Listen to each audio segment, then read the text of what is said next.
सबसे पहले मैं विज्ञान संचारकों का समूह जो देवरिया का है उसमें भाई अनिल त्रिपाठी जी संयोजक हैं और उनकी विज्ञान ऋषि डॉक्टर श्री होरा जी, उनकी पुत्री विशेष करके स्मृति होरा और उनकी पूरी टीम, उसको मैं बधाई दूंगा। और इसके बाद आज का जो विषय है विज्ञान संचारकों को समसामयिक बोध, तो पहले ये समझ लेना बहुत ज़रूरी है कि विज्ञान संचारक होता क्या है। विज्ञान संचारक कोई सरकारी पद तो है नहीं और ऐसी स्थिति में दायित्व तो उसके बहुत है। उसका जो सीधा सा काम है वो ये है कि जो आज वर्तमान परिवेश में जो परिस्थितियां चल रही हैं उन परिस्थितियों का हम किस प्रकार से सरलीकरण कर दें, किस प्रकार से निवारण कर दें, क्योंकि इस प्रकार की तीन व्यवस्थाएं हैं। एक पत्रकार है, वो भी जनता की बातों को उठाता है, छापता है, मीडिया में आता है। कलम और कैमरा आजकल दो चीज़ें चल रही हैं। दूसरा एक सामाजिक कार्यकर्ता है, वह भी यही कार्य करता है। तीसरा विज्ञान संचारक है, उसका भी काम लगभग यही है। लेकिन इन दोनों तीनों में थोड़ा थोड़ा अंतर जरूर है। पत्रकारिता का क्षेत्र पहले असीमित होता था, अब तो पत्रकारिता में भी वर्ग भेद आ गया है। ये खेल का पत्रकार है, ये विज्ञान का पत्रकार है, ये साहित्य का पत्रकार है, ये संस्कृति का पत्रकार है। अब वहाँ भी कार्य अधिक होने के कारण विशेषज्ञता जो जो बढ़ती चली जाती है त्यों त्यों कार्यक्षेत्र थोड़ी थोड़ी समेटते चले जा रहे हैं। सामाजिक कार्यकर्ता का भी बहुत बड़ा रोल हुआ करता था, लेकिन जब से इधर ये जातीय समीकरण वगैरह आ गए हैं तो सामाजिक कार्यकर्ता अब सिमट गए हैं, ये राजनीतिक कार्यकर्ता के रूप में परिवर्तित हो गए, अब सामाजिक कार्यकर्ता हैं नहीं। ये सब चीज़ समझना भी आवश्यक है। और जहाँ तक विज्ञान संचारक का कार्य है, इसका बहुत बड़ा क्षेत्र है और हर व्यक्ति पूरी जानकारी नहीं रख सकता है, यह भी उतना ही सत्य है। तो ऐसी परिस्थिति में विज्ञान संचारक का जो समसामयिक बोध की बात हम कर रहे हैं वर्तमान परिस्थितियों के आधार पर, उसमें प्रमुख चीज जो है वो ये है कि आपके अंदर दक्षता होनी चाहिए। क्यों दक्षता क्यों होनी चाहिए? इसलिए कि जब आपके पास ज्ञान होगा तभी आप ज्ञान दे पाएंगे। अगर ज्ञान नहीं है तो आप क्या ज्ञान देंगे? तो विज्ञान संचारक चूंकि एक विशिष्ट बात करना है, उसको विशिष्ट संरचना करना है, विशिष्ट जानकारियां देना है, लोगों के भ्रम निवारण करना है, इन तमाम चीजों के लिए जो सबसे प्रमुख शर्त है वो है दक्षता। दक्षता के लिए जिज्ञासा। जब जानने की इच्छा आएगी तो उसको आप पूरा करने के लिए अध्ययन करेंगे, मनन करेंगे, चिंतन करेंगे, पूरा एक प्रक्रिया है वो। मैं उसमें ज्यादा डिटेल नहीं जाना चाहता, लेकिन एक प्रमुख स्तंभ है कि आपके अंदर दक्षता होनी चाहिए। और जो दक्षता आपको मिलेगी वो विषय विशेषज्ञता से मिलेगी। जो विषय विशेषज्ञ हैं और आप जो विषय विशेषज्ञता हासिल करना चाहते हैं, उन दोनों में जब तालमेल होगा तब आप किसी विषय के बहुत ज्ञाता हो पाएंगे। और जब आप किसी विषय के ज्ञाता होंगे तभी आप ज्ञान को दे पाएंगे। ये बहुत सरल काम नहीं है और ये बहुत कठिन काम भी नहीं है। ये इस पर निर्भर करता है कि आपकी दृढ़ इच्छा शक्ति, आपका दृढ़ संकल्प कैसा है। ये बहुत बड़ी बात है। अब जब आप विषय विशेषज्ञता की बात करते हैं हम, कि आपके अंदर विषय विशेषज्ञता होनी चाहिए, वो भी विज्ञान रिलेटेड सब्जेक्ट की होनी चाहिए। ऐसी स्थिति में इतना विशाल पूरा ब्रह्मांड, समूचा भूमंडल, कण कण में विज्ञान है। अब इन सब चीजों की पूरी जानकारी का कोई व्यक्ति एक ऐसा नहीं हो सकता है जिसको तमाम जानकारियां हों, क्योंकि आज पहले स्थूल जानकारियां होती थी, अब हमारी जानकारियों का लेवल माइक्रो लेवल बढ़ गया। छोटे से छोटे पे जा रहे हैं, छोटी छोटी जानकारियां उनको बड़ा करके समझा रहे हैं, बहुत विशाल क्षेत्र हो गया है। तो इसके लिए आवश्यक यह है कि आप कोई एक, दो, तीन कोई फील्ड चुन लें, क्षेत्र चुन लें। जैसे पहली चीज यह है कि आजकल सर्वाधिक अगर कोई समस्या, ज्वलंत समस्या है पूरे विश्व की, वो है पर्यावरण। पर्यावरण को प्रदूषण अपनी चपेट में ले रहा है, निरंतर पर्यावरण हमको संक्रमित करता चला जा रहा है, बीमारियां परोस रहा है, और उन सब के लिए इस धरती के निवासी और सरकारें जिम्मेदार हैं, प्रशासन जिम्मेदार है, समाज जिम्मेदार है। तो पर्यावरण के जो तमाम घटक हैं, उन घटकों की जानकारी आपको होनी चाहिए। पर्यावरण को कैसे ठीक कर सकते हैं उसके विषय में भी आपको नॉलेज होनी चाहिए। तो पर्यावरण के क्षेत्र को आप अच्छी तरीके से अध्ययन करें और फिर समाज को पर्यावरण देने के लिए क्या क्या आवश्यक है उस पर चिंतन और मनन करें, और फिर आप पर्यावरण संरक्षण की ओर बढ़ें, जिससे आप पर्यावरण को ठीक कर सकें। केवल वृक्ष लगाना पर्यावरण नहीं है, केवल एक घटक पर्यावरण नहीं है। पर्यावरण पर तमाम प्रकार के प्रदूषणों का दबाव है, और केवल उसकी जानकारी होना ही पर्याप्त नहीं है, हमें उसके निवारण के उपाय लेकर के जनता तक परोसना पड़ेगा। एक उदाहरण दे दूं, केरला में एक बार ज्वर आया, बुखार आया, बहुत पता हुआ, बड़े उस पर शोध हुए, बहुत वो शुरुआत की बात है आज़ादी के आसपास की।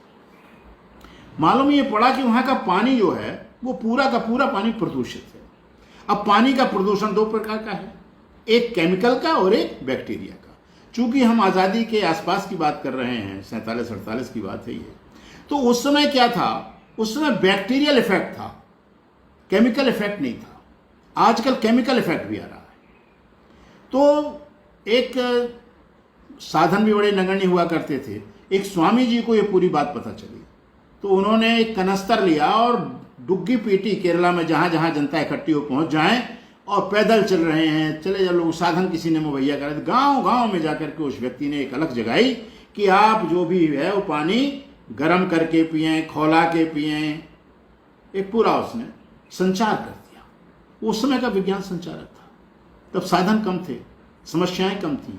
आज साधन बहुत हैं, समस्याएं बहुत हैं। तो उस संचार करने के बाद लोगों ने जब खोला खोला के पानी पीना शुरू किया, और जो बीमार ठीक हुए, फिर उसके बाद वो बीमार नहीं हुए, लोगों की बीमारी का नियंत्रण हो गया। तो ये है एक व्यवहारिक ज्ञान। जब तक आप फील्ड में जा रहे हैं, विज्ञान संचारक के रूप में जा रहे हैं, जब तक आपको व्यवहारिक ज्ञान नहीं होगा, जब तक आपको सभी पक्षों का ज्ञान नहीं होगा, तब तक आप संचार नहीं कर सकते, संचरण नहीं कर सकते। तो हमें विषय चुनना है। अब विषय में पर्यावरण है, स्वास्थ्य है, स्वच्छता है, खाद्य श्रृंखला है, कृषि है, पानी है, भूमि है, कृषि में कीट प्रबंधन है, रोजगार को लेकर के भी आपकी जानकारियां हो सकती, दे सकते हैं आप कैसे रोजगार बढ़ें, बाल विकास, बच्चों को कैसे निरोग रखें, कैसे उनका स्वास्थ्य रहे, और पशुपालन आदि ढेरों विषय हैं जो पूरी तरीके से कहीं ना कहीं से विज्ञान से जुड़े हैं, और जिनकी समाज को, जिनकी तमाम जानकारियों की आवश्यकता है। सरकार की जहां तक स्थिति है, उसके विभाग मैगजीन छाप के अपना देते हैं, और वो जनता तक नहीं आ पा रही है। सबसे बड़ी समस्या है कि हमें जो निवारण करना है, लोगों का कष्ट निवारण करना है, दुख निवारण करना है, लोगों को जानकारी से लैस करना है, इसके लिए संचार आवश्यक है। तो इसके लिए जरूरी, हमने पहले आपको बता दिया कि दक्षता आप अपने अंदर लाइए और विशेषज्ञता हासिल करें। अब विशेषज्ञता हासिल करने के बाद आप क्या करेंगे, आपके अंदर संवाद कला, कैसे आप संवाद करेंगे, लोगों को कैसे जानकारियां देंगे, उसमें भी निपुणता होनी चाहिए। आपकी एक छोटी सी टीम होना चाहिए। कभी आप एक छोटा मोटा कोने में नाटक कर सकते हैं, एकल नाटक भी हो सकता है ना, कोने कोने में नाटक किए जाते हैं, वो भी आप कर सकते हैं। और बड़े बड़े आयोजन होते हैं, रामलीला है, रास लीला है, बड़े बड़े मंचन होते हैं, भगवती जागरण है, विभिन्न प्रकार के। उसमें जब एक बीच में अंतराल आता है, पर्दा पड़ा रहता है, कार्य का जो कलाकार हैं वो अपना भीतर ड्रेस चेंज करते बीच में, तो उस समय पर आप एक मनोरंजक ढंग से विदूषकों की भांति एक संवाद परोस करा सकते हैं। संवाद आप लिखें और कलाकारों को रखें, वो बोल दें, तो वो भी एक आप संवाद की कला में आपको माहिर होना चाहिए। संवाद लेखन से भी हो सकता है, संवाद नाटक से भी हो सकता है, संवाद छोटे छोटे से भी हो सकता है। मतलब मेरे कहने का कि आपको अपनी बात को कम्युनिकेट करना है, आपको अपनी बात लोगों तक पहुंचाना है। तो संवाद कला में आपको माहिर होना नितांत आवश्यक है। अब इन तमाम चीजों की जो विशेषज्ञता है, हमने पहले आपसे बात की, एक विशेषज्ञता आपको हासिल करना है। विशेषज्ञता कोई ऐसी चीज नहीं है कि आपने एक खुराक ली और पी ली, आप विशेषज्ञ हो गए। क्योंकि रोज नई जानकारियां आ रही हैं, रोज नई जानकारियां बढ़ रही हैं, माइक्रो लेवल की बढ़ रही हैं, बड़ी बड़ी बढ़ रही हैं। और उन जानकारियों में जो एक बहुत बड़ी चीज है वो ये है कि हमारे विश्वविद्यालय इन तमाम चीजों में अपने आप को पंगु महसूस करते हैं। उनको पता नहीं, वो या तो विशेषज्ञता की उनके पास कमी है, या बजट की कमी है, या दृढ़ इच्छा की कमी है, कुछ ना कुछ तो है। क्योंकि छोटी छोटी सी बातें हमारी जितने टॉपिक्स हमने बताए, इसके अलावा भी बहुत से टॉपिक हैं, उन पर विदेश के विश्वविद्यालय अध्ययन भी कर रहे हैं, शोध भी कर रहे हैं और परिणाम भी दे रहे हैं। तो आज तो हमारी दुनिया मुट्ठी में है। अगर आपके अंदर कंप्यूटर की विशेषज्ञता है, आप उसको सर्च कर सकते हैं, अब दुनिया में क्या जानकारियां चल रही हैं उनको ला सकते हैं। अब तो जो पुरानी हमारी जानकारियां था, जिनको हमने कह दिया था ये तो बकवास है, बेकार हैं, अब विदेशों में उन पर अध्ययन होकर के उन पर मोहर लग रही है। इन जानकारियों को भी आपको होना चाहिए। ये कला और ये कौशल और ये विशेषज्ञता आपको धीरे धीरे लोगों के संपर्क में आने से ज्ञान बढ़ेगा, और जब ज्यों ज्ञान बढ़ेगा त्यों तो आपकी विशेषज्ञता बढ़ेगी, और ज्यों विशेषज्ञता बढ़ेगी त्यों तो आपके अंदर कौशल बढ़ेगा, और ज्यों आपके अंदर कौशल बढ़ेगा त्यों आपकी संचार की व्यवस्था, संचारक का आपके अंदर गुण आना प्रारंभ हो जाएगा। लोग आपसे प्रभावित होने लगेंगे, फिर लोग आपको बुलाने लगेंगे। इतनी सी बात है। अब सबसे बड़ी चीज आपके अंदर मैंने बताया, विशेषज्ञता तो होनी ही चाहिए, लेकिन आपको ज्ञान प्रदान करना है जनता को। और जनता में विभिन्न वर्ग हैं, किसान है, मजदूर है, विद्यार्थी है, सरकारी नौकर है, बेरोजगार है, महिलाएं हैं, बड़े वर्ग हैं।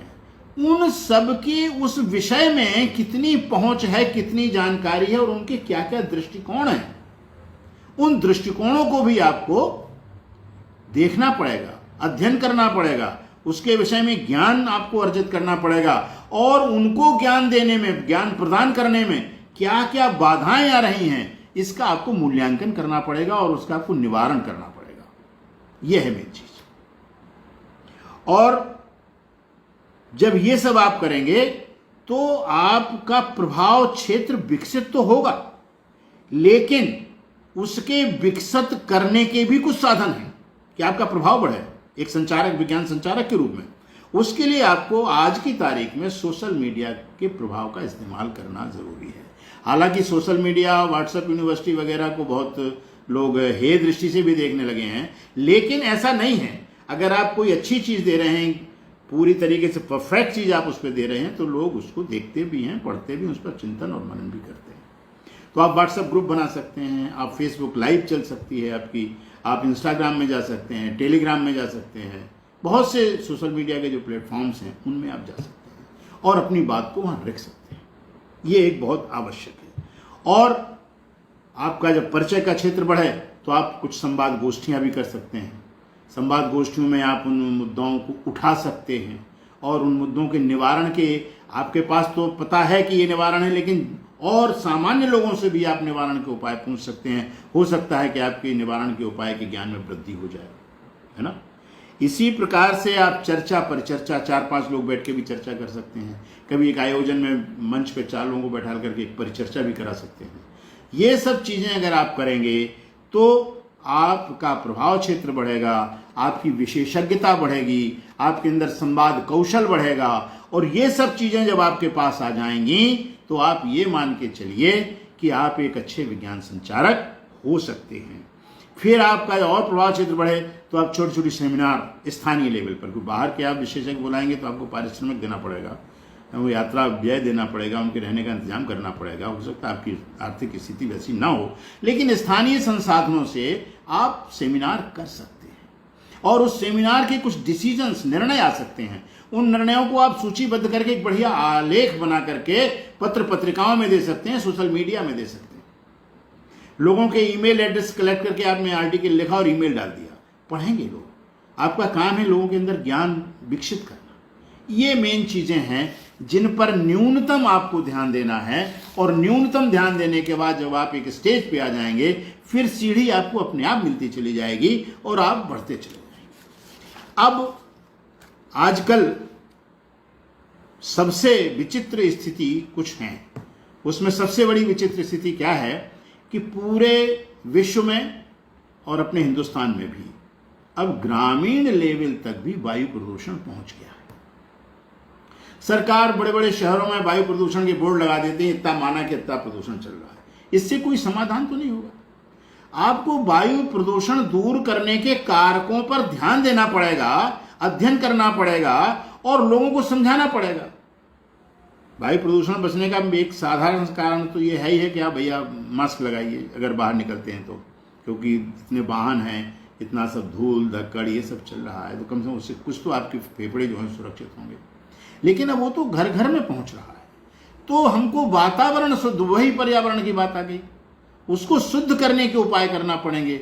उसमें हमें वैदिक अध्ययन करना पड़ेगा, पौराणिक अध्ययन करना पड़ेगा, वैज्ञानिक अध्ययन करना पड़ेगा और उनमें से रास्ता खोजना पड़ेगा। तब हम जाकर के वायु प्रदूषण पर खाद्य श्रृंखला लीजिए। आजकल पैकेज आटा से लेकर के हर चीज पैक में आ रही है। आपको ये ज्ञान होना चाहिए कि पैकेट में जो बेस्ट बिफोर यूज लिखा रहता है उसका मतलब क्या है, और कोशिश ये करनी चाहिए कि हम पैकेट वाला कोई भी खाद्य सामग्री अपने घर में ना लाएं। लेकिन आज की तारीख में संभव नहीं है। जगह जगह मॉल खुलते चले जा रहे हैं, छूट देते चले जा रहे हैं, लोगों की लाइन लगी हुई, आप कितना समझाएंगे। तो ये समझा सकते हैं कि भैया ज्यादा ना खाइए पैकेट वाला, क्योंकि उसमें प्रिजर्वेटिव होता है। अब प्रिजर्वेटिव एक सरकारी सिस्टम में तो उन्होंने कह दिया इतना प्रिजर्वेटिव डाल दीजिए, ये आपके स्वास्थ्य को हानिकारक नहीं है। एक अध्ययन आ गया, उन्होंने कमेटी ने डिसाइड कर दिया। प्रैक्टिकल क्या है? प्रैक्टिकल यह है कि जितनी फैक्ट्रियां हैं छोटी मोटी, बहुत बड़ी फैक्ट्री की बहुत बड़ी बात नहीं, हम छोटी छोटी बात कर रहे हैं। इन फैक्ट्रियों में आपके पास टेक्निकल स्टाफ नहीं है, प्रिजर्वेटर का मानक उनको पता ही नहीं, उन्हें ये डाल देना, उन्हें जितना मन है डाल दिया, और उसके बाद आपके यहां कोई तंत्र नहीं है। मांग तो ये होनी चाहिए, जब हम पॉकेट में मोबाइल रख करके पूरी दुनिया की जानकारी रख सकते हैं तो हम एक पॉकेट में लैब क्यों नहीं रख सकते? ऐसे लैब विकसित क्यों नहीं किए जा रहे हैं? अरे ऐसे नहीं कह सकते, कम से कम एक एक कस्बे में, एक एक शहर में एक एक अच्छा प्रतिष्ठित लैब, भले प्राइवेट हो, जो प्राइवेट को देना चाहिए प्राइवेट को नहीं देंगे। लैब होना चाहिए जिसमें हम कोई भी खाद्य सामग्री की कभी भी जाके कुछ एक शुल्क देकर के जांच करा दें। देखिए आप पूरे देश की स्थिति बदल जाएगी। विदेशों में तो व्यवस्थाएं हैं, विदेशों में एक तो कोई गलत चीज देता नहीं है, और अगर है तो उसकी जांच भी बहुत है। हमारे यहाँ ये है ही नहीं। हमारे यहाँ लाइसेंस लेने में पूरा समय लग जाएगा। लाइसेंस मिल गया, फिर इसके बाद आप धड़ाधड़ कीजिए जो कुछ करना हो। मान लो ड्राइविंग लाइसेंस मिल गया, खूब एक्सीडेंट कीजिए। तो हमारी पूरी खाद्य श्रृंखला, पूरी की पूरी खाद्य श्रृंखला इस समय प्रदूषित है, चाहे वो किसी की भी हो, किसी भी कंपनी को हो। चैलेंज करते हैं, जांच करा सकते हैं। अभी एक डायरेक्टर से मेरी बात हुई, जो ये लैब के डायरेक्टर हैं, उन्होंने हमसे एक व्यक्तिगत तौर पर बात बताई। हम एक कमरे में ठहरे थे, एक सेमिनार में गए थे।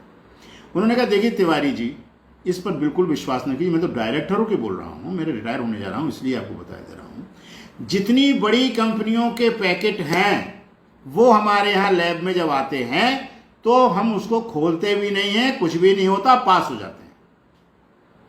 और जो फुटकर आते हैं उसको, उसी पैकेट को तोड़ के और पैक करके जो भेजते हैं, फेल होके चले जाते हैं। तो जहां ऐसे लैब हों, उनकी रिपोर्ट्स को हम कहां तक उचित माने? अब ये एक संचरण का विषय है, ये संचार करने का विषय है, और इस संचार में केवल एक ही बात सामने निकल के आती है कि या तो भाई हम पैकेट्स का खाना छोड़ दें, या फिर इतना बड़ा जन आंदोलन करें, इतना बड़ा जन आंदोलन करें कि वो जाकर के चुनाव में खाद्य श्रृंखला के स्वास्थ्य को दृष्टि से वो मुद्दा बन जाए। जब तक हम वो मुद्दा नहीं बनेगा, चुनावी मुद्दा नहीं बनेगा, राजनीतिक दल जब तक उसको चुनावी मुद्दे में नहीं करेंगे, तब तक हमारे देश में ये समस्याएं जिंदा रहने वाली हैं। अब ये जब इतना व्यापक जन संचरण हो, social media, print media, electronic media और जगह जगह गोष्ठियां और जन आंदोलन और ज्ञापन, जब ये एक बहुत बड़ा पूरा समग्र कार्य आप करेंगे, तब जाकर के आप इसको चुनावी मुद्दा बनवा पाएंगे। और जब ये चुनावी मुद्दा बनेगा तो आने वाली सरकार को उस पर नियंत्रण करने के लिए कुछ करना पड़ेगा। केवल खाद्य श्रृंखला नहीं है, आप औषधि वितरण में देखिए, आप जाके दवा की दुकान को थोड़ा सा समय निकालिए, कोई दवा वाले से थोड़ा मित्रता बढ़ाइए और देखिए आप उसकी एमआरपी में और उसके यहाँ जो मिल रहा है उसमें जमीन आसमान का अंतर है। 5-5 रुपए की दवाई पर एमआरपी 50-50, 500 रुपए तक लिखा है। बहुत सी वीडियो आ चुके हैं। अब ये एक ऐसा मिला जुला साठ गांठ दुकानदार, व्यापारी का संगठन, फैक्ट्री, गवर्नमेंट सब मिला हुआ है। अब विज्ञान संचारक क्या करे? विज्ञान संचारक तो बता के बैठ जाएगा? नहीं। अगर आपके अंदर तड़प है तो आपको जन स्वास्थ्य केंद्र, जन औषधि केंद्र जगह जगह जो उसके मानक हों पूरे करके, लोगों से इकट्ठी करके, पूंजी करके, समूह बना करके दुकानें खुलवाना पड़ेंगी। और जन औषधि केंद्र के द्वारा जब दवाइयां सस्ती बिकने का प्रचार करेंगे, उधर ये 100 दुकानदार फिर प्रचार करते हैं, अरे वो दवा तो ऐसे ही है, उसको फायदा नहीं होता है। तो उसके खिलाफ एक संघर्ष का पूरा माहौल ये विज्ञान संचारक बना सकता है। मिलीजुली रणनीति इस पर बन सकती है, समाज को इकट्ठा करके, समूह बना करके इस पर आप प्रहार कर सकते हैं। तब जाकर के एक जन औषधि केंद्र की उपादेयता, उपयोगिता, आज जन औषधि केंद्र ये सब मिलकर के खोलने नहीं देते, लेकिन उसके लिए जब आप जुटेंगे तो जन औषधि केंद्र का जो एक सिस्टम है, उस सिस्टम से जब वो दवा का औषधि केंद्र खुल जाएगा, तब आपको पता चलेगा कि उस दवा कितनी सस्ती है और बाजार में दवा कितनी महंगी। तो ये पूरा एक बड़ा व्यापक फलक है और एक बहुत बड़ा व्यापक तंत्र है। इस पूरे तंत्र को संचार तंत्र के माध्यम से तोड़ने के लिए पूरी तरीके से एक बहुत व्यापक संगठित टीम चाहिए, जो ज्ञानवान भी हो, ऊर्जावान भी हो और जिसके अंदर विशेषज्ञता भी हो और संवाद की कला भी हो और लोगों को प्रभावित करके अपनी बात समझाने की क्षमता भी हो। अगर ये तमाम सब चीज़ें आप अपने अंदर ला सकते हैं तो एक सफल विज्ञान संचारक हो सकते हैं। इन्हीं शब्दों के साथ समय बहुत हो गया और फिर कभी मिलेंगे। आप सबको पुनः बार बार धन्यवाद। यह पूरा संवाद जो मैंने अभी दिया है, ये अजय प्रहार चैनल पर भी रिकॉर्ड करके भेज दिया जाएगा। धन्यवाद।